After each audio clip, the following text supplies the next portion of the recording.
د مور مینه او د زوی بې انصافي یوه لنډه کیسه د تمنا غورځنګ ژباړه.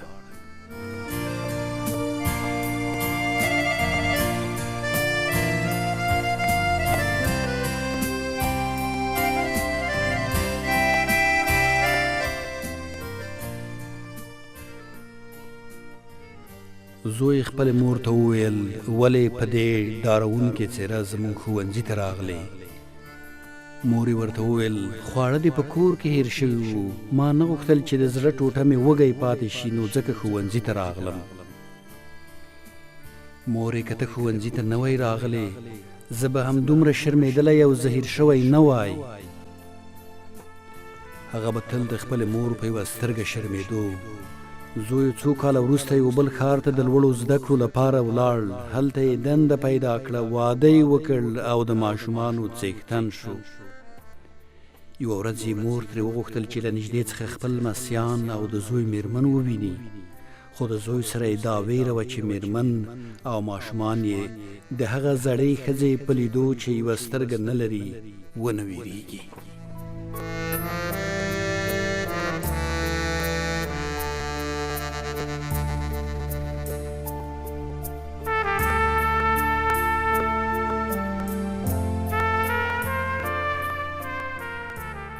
هوکې څو کاله وروسته یې زوی ته احوال راغی چې مور یې له دې نړۍ څخه سترګې پټې کړي دي او له ابدي نړۍ سره یو ځای شوې ده.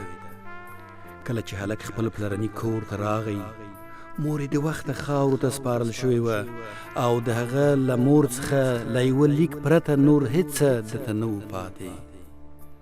مور یې په هغه لیک کې چې دته یې پرېښی و لیکلي وو: ګرانه زویه، ګرانه زویه، ته لا د 6 کلونو وې چې په یوه پیکه کې د خپله سترګه له لاسه ورکړه. هغه مهال زه 26 کلنه وم، زما د ښایست او ځوانۍ وخت و. د یوې مور په توګه مې دا ونه شوی زغملی چې خپل زوی له یوې سترګې سره ووینم، نو د همدې لپاره مې خپله یوه سترګه د خپل زړه ټوټې ته ورکړه، تر څو چې په راتلونکي ژوند کې له ستونزو سره مخامخ نه شي. ګرانه، د خپلې مور په سترګه باندې دې تل پام کوه. د زوی سترګې له اوښکو څخه ډکې شوې، خو ډېر ناوخته و، ډېر ناوخته و.